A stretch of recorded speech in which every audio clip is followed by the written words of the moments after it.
Bog dečki cure. Evo konačno opet jedan video od mene i to će biti pregled o novoj Yuxin 4x4 Unicorn King kocki.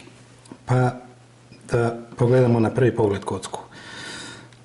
Evo ovako, vidimo odmah i pogledamo da ima dosta zaobljene dijelove svugdje okolo na cijeloj kocki.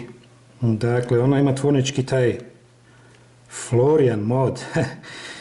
To možda neki stari cuberi još se sjećaju da smo nekad tako modificirali Shengshu 4x4 kocke. Dakle, ova kocka to ima tvornički na sebi, čak je više izraženo nego na jednom moju AOS-u, jel?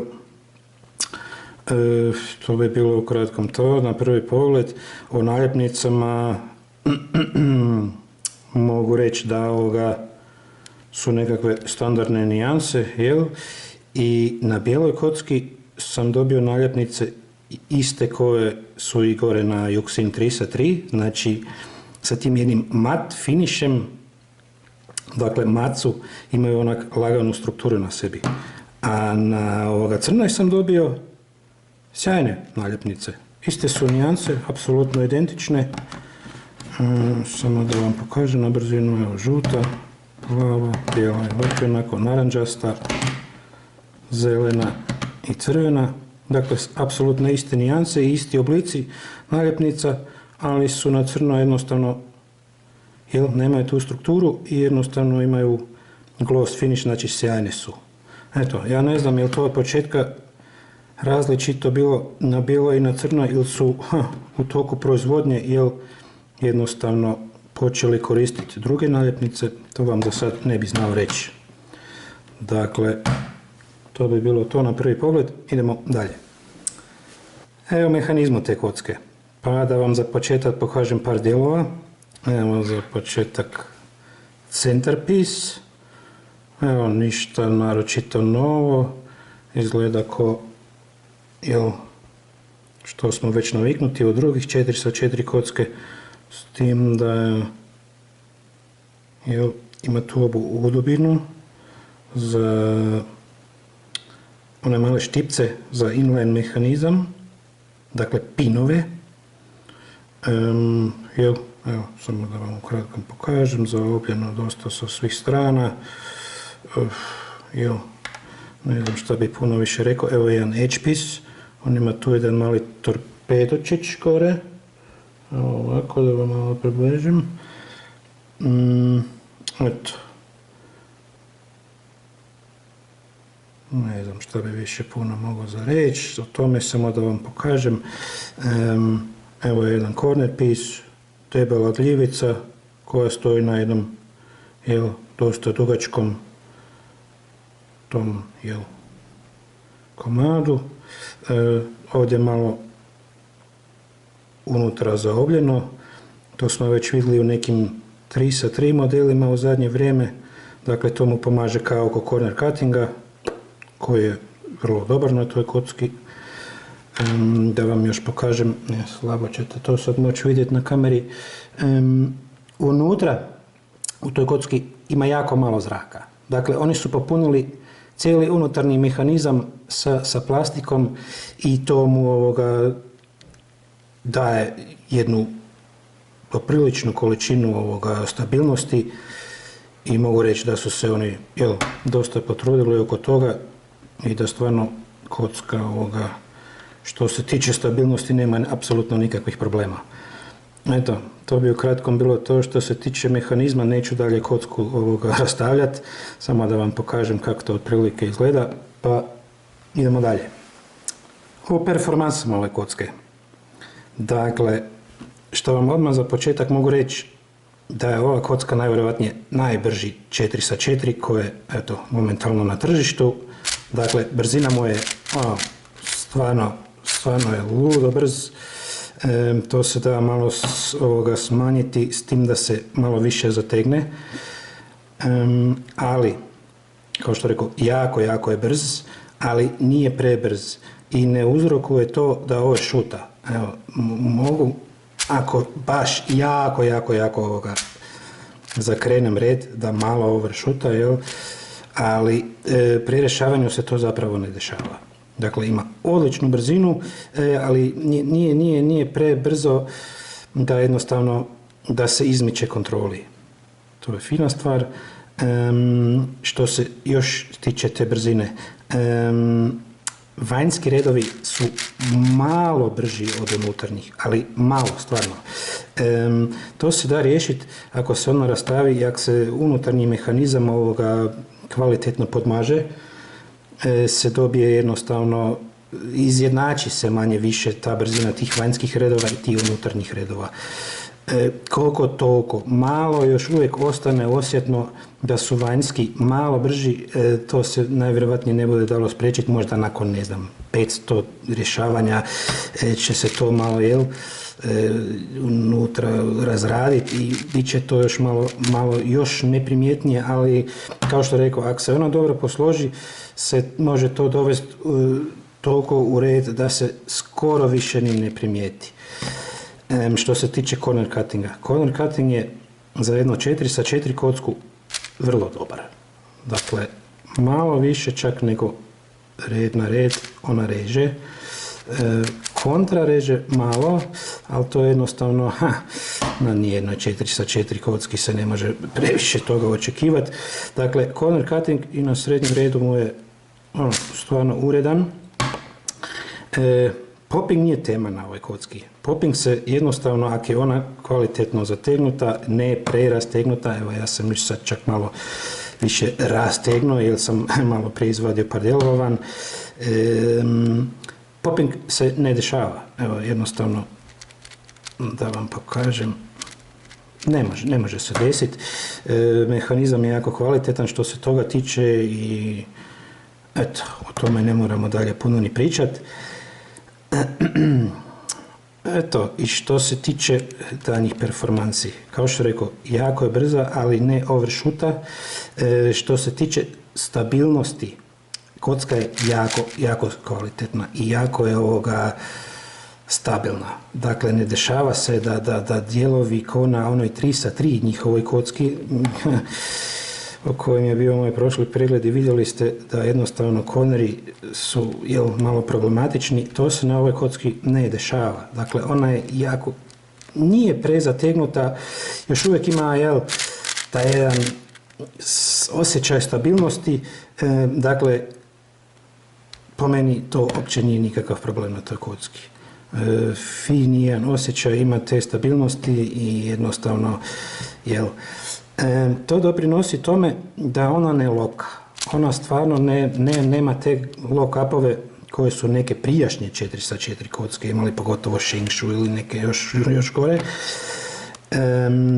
Zna se desiti da ako ste poprilično, ne mogu vam to sad ni pokazati, to se s brzom jednom sovu jednostavno dešava, ako ste poprilično neprecizni, da malo keća, dakle malo lovi, ali to nisu baš lock-upovi da kocka stane i te stvari, nego malo jednostavno se osjeti da neki dijelovi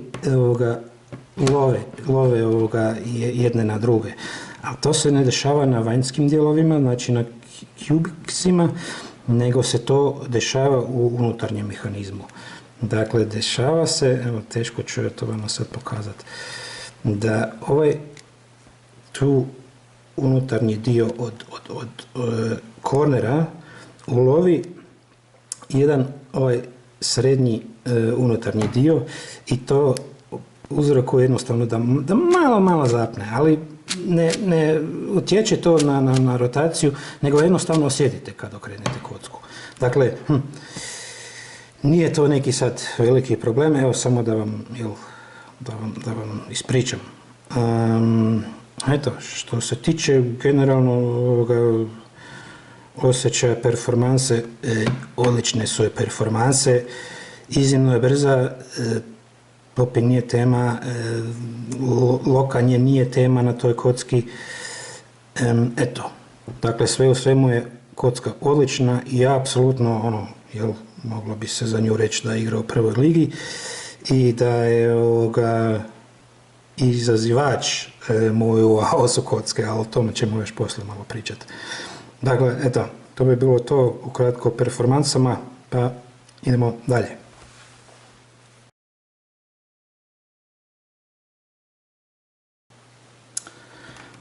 O plusevima i minusima te kocke. Dakle, ovako, najveći plus ove kocke je definitivno cijena.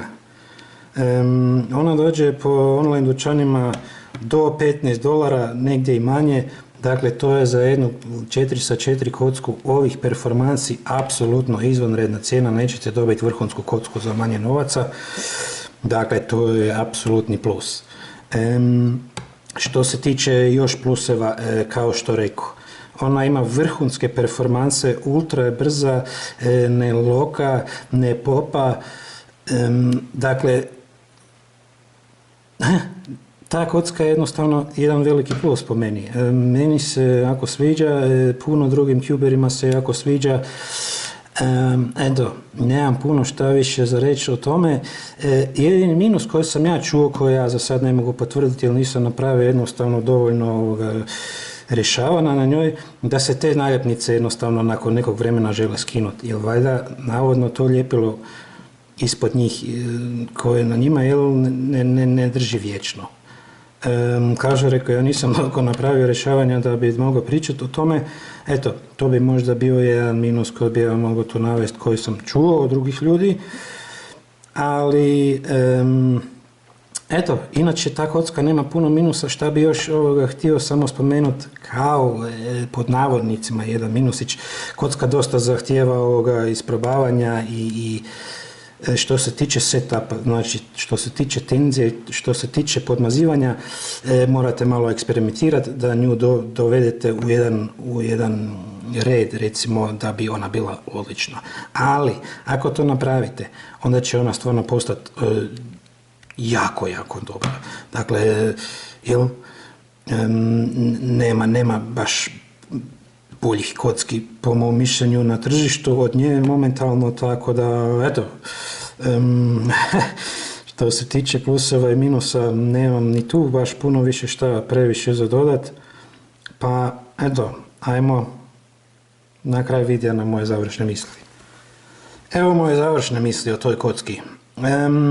Da prvo popričamo o najbitnijem pitanju, da li je Euxin bolji od moju AOS-ova. Eto, to naravno sve najviše zanima. Ovako ljudi, na to pitanje ne postoji konkretan odgovor, zato što po mom mišljenju jednostavno oba dve kocke igraju u prvoj ligi i oba dve kocke su,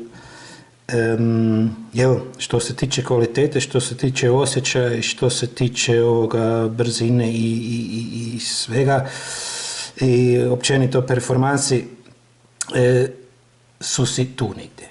Dakle, ne bi nikom htio dao prednosti što se toga tiče. Velika stvar je naravno cijena. Pošto Euxin dođe skoro duplo manje od jednog AOS-a, će puno cubera sad koji još nemaju AOS-u si naručiti rađe Euxin. Dakle, što se tiče mojih preporuka, definitivno ga mogu preporučiti, jer su jednostavno kvalitativno na istoj razini. Euxin je malo brži, ako imate sličan setup, je malo brži, da se on još malo više ubrzati sa raznim lubrikantima, dakle koji sva druga kocka naravno, ali nije prebrz kao što rekao, nego ima isto jedan visoku razinu sigurnosti, ne prešutava, ne loka, isto koja osu. Dakle, jedino po čemu bi ga stvarno mogao više preporučiti nego ja na osu je cijena. Meni se Euxin jako dopada i čak malo mi se više sviđa od AOS-a, s tim da nije AOS loš i dalje je on, kao što rekao, jedan od te dve koje su najbolje sad momentalno na tržištu. Dakle, to je možda ovisno o tome kako kome neko paše, s tim da su, kao što rekao, jako slične što se tiče performansi. I drugi YouTube kuberi su rekli da nema puno razlike od te dve kocke ako se one poštelaju, tako da eto, to bi bilo to što bi ja mogu reći u tom pitanju. Kao što rekao, preporuke, svakako preporučujem Juxin, ali i dalje naravno AOS-u. Dakle, cijena će tu odlučiti, pogotovo u našim krajevima, meni se čini. Tako da, eto, što bi još mogu reći, ja imam dobra iskustva s tim Juxinom, s tim da vam, moram priznati da jako slabo ove godine vježbam 4x4, tako da ja možda nisam, tako ni bitno mjerilo što se tiče te teme. Dakle, eto, pogledajte si još nekoliko drugih videa o toj kocki, ali koliko ja znam, niko nije ništa loše rekao o njoj, zato što stvarno, vrhunska je, jednostavno je vrhunska, nema šta drugo se za reći o njoj. Eto, to bi bilo manje više to što vam ja mogu pričati o toj kocki. Na kraju ću vam staviti još jednu kratku snimku kako se ja zezam s njom, doslovno se zezam s njom, kao prvo nemam danas puno vremena se zagrijavati i raditi neke ozbiljne solove, kao drugo, kao što rekao, već dugo ne vježbam, tako da, eto, i što se toga tiče ćete na drugim videima sigurno naći neke konkretnije snimke kako se ona ponaša pri ultra brzim pokretima, ali eto, tek toliko da malo vidite. To bi bilo to, ljudi, za danas. Dakle, budite mi dobri i vidimo se u sljedećem videu. Bok!